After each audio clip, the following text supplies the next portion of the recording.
Tem um vídeo aqui no canal onde eu falei de todas as informações que constam na plaqueta do motor. E uma das informações mais importantes e menos lembradas, menos levadas em consideração, é a categoria do motor. Você sabe o que é a categoria do motor? Ela tem a ver com o conjugado dele, e nesse vídeo eu vou abordar esse tema de maneira mais aprofundada. Eu já falei sobre isso no vídeo onde eu falo de todas as informações, mas obviamente por eu estar falando de tudo eu não tive tempo para me aprofundar tanto em informações específicas, e esse é um tema bastante importante, muito interessante também. Então se você gosta desse tipo de conteúdo, continua aqui comigo nesse vídeo, mas antes já se inscreve no canal e ativa o sino para receber as notificações e ficar por dentro sempre que novos conteúdos forem publicados. Pessoal, então a categoria do motor é o que indica qual que é a curva de torque que esse motor vai respeitar. Esses motores eles têm algumas curvas diferentes de torque. O que nós encontramos normalmente é a categoria N, mas tem a categoria H também, tem a categoria D. E essas categorias elas se comportam de maneira diferente em relação ao torque e em relação ao RPM do motor. Então, à medida que esse motor acelera, nós temos uma variação desse torque, e a maneira como esse torque varia, o quanto que ele varia, isso é determinado pela categoria. Essas categorias são uma maneira de enquadrar esses motores em grupos diferentes para que você possa fazer um dimensionamento, uma especificação correta de um motor. Eu já vou explicar isso de maneira gráfica para ficar mais didático, para entender, mas antes eu quero falar só rapidamente das características físicas, o que muda desses motores para que eles reajam de maneira diferente à variação de velocidade, para que eles tenham mais torque ou menos na partida, isso considerando a mesma potência, né? E é basicamente o rotor dos motores. Os motores de indução, eles trabalham sempre com um escorregamento que quanto menor, melhor, no sentido de eficiência, e esse escorregamento ele é influenciado por alguns fatores, e basicamente o principal é a resistência do rotor. Então, construtivamente, a maneira como você constrói o rotor faz com que esses motores eles tenham respostas diferentes. Então, o mesmo motor não, mas um motor de mesma potência com um rotor construído de maneira diferente vai fazer com que ele reaja de maneiras diferentes, tanto na partida quanto as oscilações aí de velocidades causadas pela carga. Então agora vamos para a parte mais importante aqui, que vai servir na hora de dimensionar o motor, que é explicar como que funciona como que é o torque no motor de acordo com a velocidade, porque isso vai compreender a partida também, que é quando nós temos velocidade zero, né? Então, aqui nós temos o RPM do motor, ou seja, vamos supor que aqui no final dessa escala aqui eu tenho 100% da velocidade nominal, vamos trabalhar em percentual aqui que vai ficar melhor, e aqui, obviamente, eu tenho 0% da velocidade nominal. Nessa curva vertical aqui eu tenho o torque, e esse torque vai ser um percentual do torque nominal. Então, vamos supor que aqui eu tenho 100% do torque nominal. O torque nominal é o torque de plaqueta do motor, né? Aqui eu tenho 200%, não está exatamente na escala, mas vai ser tranquilo aqui para entender. E aqui eu tenho aproximadamente, então, 300%. Bom, por que qual que é um dos fatores aí que a categoria do motor ela não é tão levada em consideração, ela não é nem conhecida por muitas pessoas, porque a categoria N é a categoria predominante e acaba que se você não especificar, sempre vai ser a categoria N. Então, se você não especificar que você quer a categoria H, por exemplo, que você quer a categoria D, com certeza vão te fornecer um motor da categoria N e é o que atende aí a maior parte das aplicações, então vai acabar dando certo, né? Normalmente dá certo. Então, como que é essa curva aqui, né? Nós temos no momento da partida, eu vou pegar um motor aí de aproximadamente 15 cavalos. Isso aqui vai variar, essa proporção ela vai variar, apesar da curva ser muito semelhante, a proporção de torque em relação ao torque nominal ela deve variar de acordo com a potência do motor. Mas vamos pegar um motor aí médio de 15 cavalos, por exemplo, e o que eu vou ter no momento da partida? Mais ou menos 150% do torque nominal. Então, 100% do torque nominal é o torque de plaqueta dele. No momento da partida aqui do motor convencional, do motor categoria N, eu vou ter mais ou menos 1,5 vezes esse torque nominal, 150%. Só que isso aqui, no momento que esse motor parte, nós temos um afundamento aqui desse torque. Ele vai para próximo de... Acabei exagerando um pouco aqui. Ele vai para próximo... Deixa eu colocar aqui a divisão também de velocidade. Aqui nós temos 50% da rotação. Aqui 25%, que daí fica mais fácil até para eu desenhar essa curva também. E aqui 75%, tudo em percentual, aqui né, 75% da rotação nominal. Eu tenho esse torque que começa aqui em aproximadamente 150% e ele vai cair até 110%, mais ou menos, que passa mais ou menos nesse ponto, quando nós temos aproximadamente 25% da rotação nominal. Então, de 150 cai para aproximadamente 110, e depois esse valor aqui sobe, nós temos um pico que vai até próximo de 200. E depois, próximo da rotação nominal, esse valor aqui cai e vai até a zero. Quando que o motor tem zero de torque? Quando ele está com velocidade síncrona. Mas isso não acontece, porque quando tem velocidade síncrona nós temos zero de torque, e aí até o próprio peso do eixo do motor já vai fazer com que ele perca um pouco de rotação.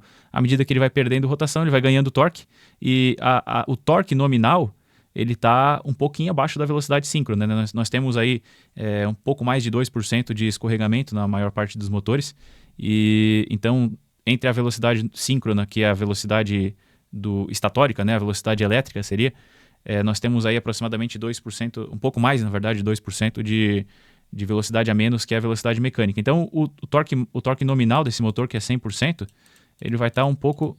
Acabou ficando fora de escala aqui, né? Mas ele vai ficar um pouco abaixo da velocidade estatórica. Então, vai ser mais ou menos nesse ponto aqui, né? Bom, então, essa aqui é a curva normal, é a curva mais comum.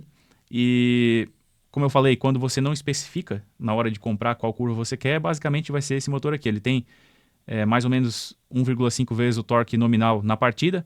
Isso cai, mas ainda fica acima do torque nominal. Depois vai a próximo de 2 vezes o torque dele nominal, e depois vai ficar no torque nominal, que é aqui em 100%.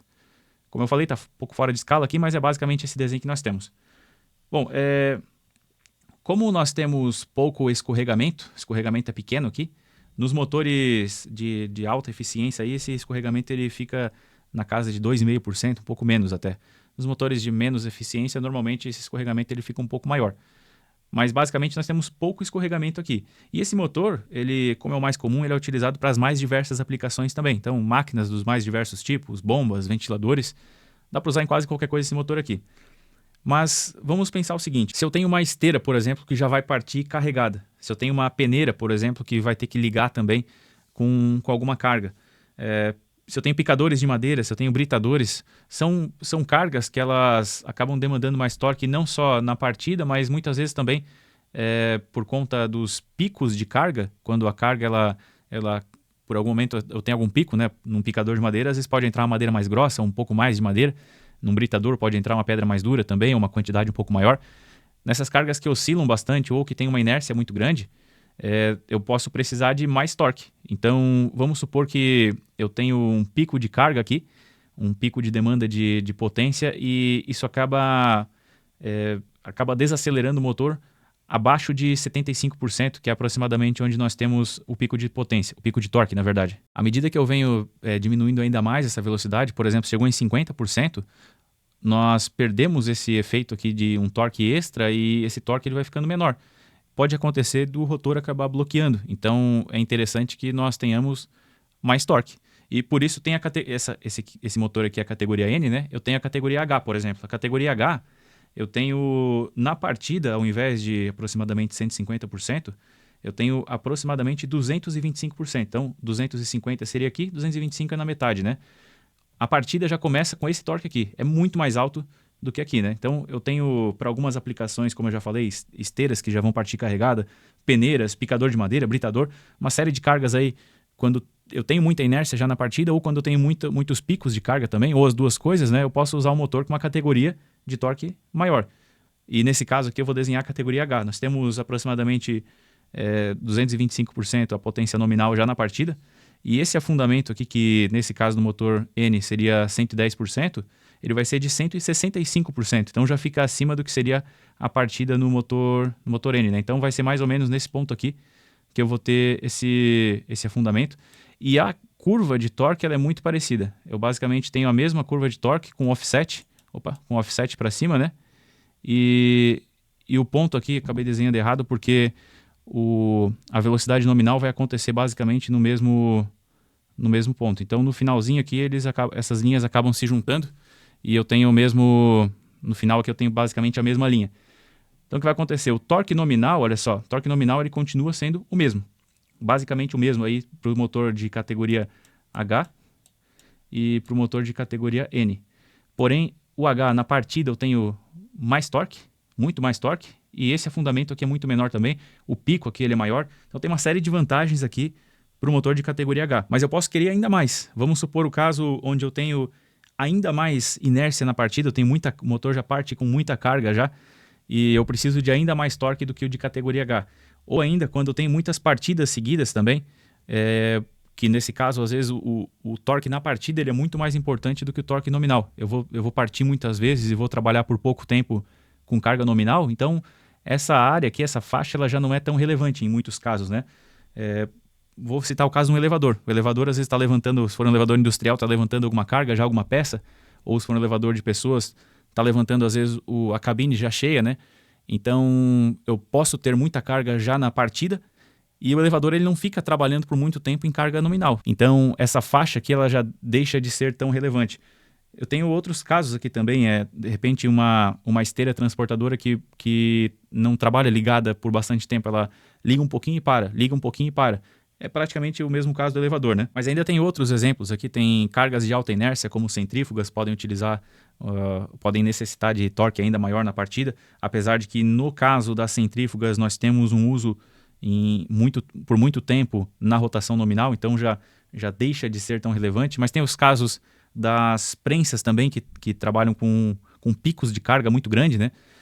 E aí, para isso, eu tenho o motor de categoria D. Como que é o motor de categoria D? Eu tenho, diferente aqui do que eu tenho no motor N e no H, que eu tenho essa curva aqui, o motor de categoria D, ele começa em aproximadamente 250%.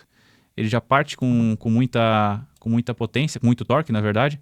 Só que esse aqui é o resultado dele. Essa aqui é a curva característica de um motor D. Eu tenho aproximadamente 250% do torque nominal já na partida, que é muito importante para várias aplicações.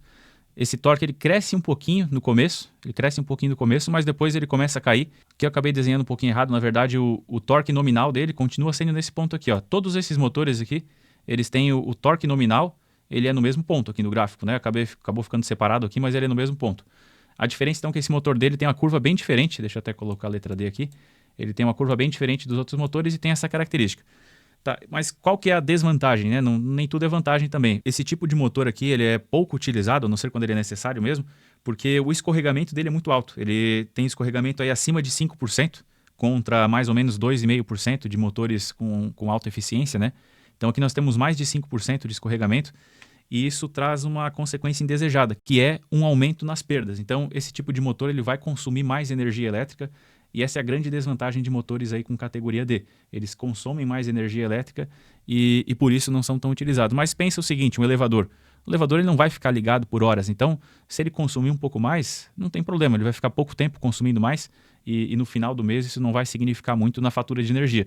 Essas categorias aqui, elas estão na norma brasileira, mas se for seguir a norma americana, tem uma categoria que é a categoria C, é outra nomenclatura, o motor normal, se eu não me engano, é A ou B, acho que é A. Mas tem um motor que é uma categoria a mais aí, que é a categoria C. Eu não me recordo agora da proporção, mas eu vou desenhar a curva de carga. Eu vou fazer mais acima aqui, mas ela está entre a D e a H, provavelmente. Ela é assim, ó, ela tem muito torque na partida, cai um pouquinho, e depois no final a gente tem uma queda mais acentuada. Então é um motor com torque, a curva de torque ela é muito mais plana e é muito mais interessante. Até tem menos corrente na partida também, mas na norma brasileira não consta essa categoria aqui, até por isso eu vou tirar já desse gráfico. E agora eu quero te falar o que é importante dessas curvas aqui, quais são os pontos importantes para você poder fazer a escolha correta para sua aplicação. Bom, o torque de partida, ele obviamente é muito importante, que é o torque inicial aqui do motor, porque ele precisa conseguir vencer a carga, né? Então, isso aqui é fundamental. O torque mínimo é chamado de torque mínimo, mas ele ainda é acima do torque nominal, né? Mas o torque mínimo, que é esse ponto aqui desse afundamento, que se dá por volta aí quando tem mais ou menos 25% da velocidade, o torque mínimo é importante para que a aceleração do motor, para que a partida do motor ela não seja muito lenta. Uma partida muito lenta significa que o motor vai ficar por muito tempo com corrente de partida e ele vai acabar esquentando mais. Então é bacana que esse afundamento aqui ele não seja tão grande, porque perdendo torque a partida vai se tornar mais longa e o motor vai esquentar mais. E esse ponto aqui, que é o pico máximo de torque, ele é importante para que no momento de um aumento de uma carga, é importante que você tenha esse pico aqui, quanto maior, melhor, obviamente também, para evitar que esse motor perca muita aceleração e acabe ficando com o rotor bloqueado, né? Então, mesmo que ele perca um pouco de aceleração, ele vai ganhando força, então a tendência é ele acabar se recuperando, mas se passar desse ponto aqui, que é o torque máximo, passando desse ponto, pode ser que o torque vai acabar caindo e pode ser que isso implique no rotor ficando bloqueado, o que seria um problema muito grande, né? Então espero ter te ajudado, espero que esse conteúdo que tenha sido útil para você. Se você gostou, por favor, deixa o seu like, se inscreve no canal e ativa o sino de notificações também. E deixa um comentário para me ajudar a divulgar o meu trabalho aqui e permitir que eu possa continuar gravando conteúdo para o canal.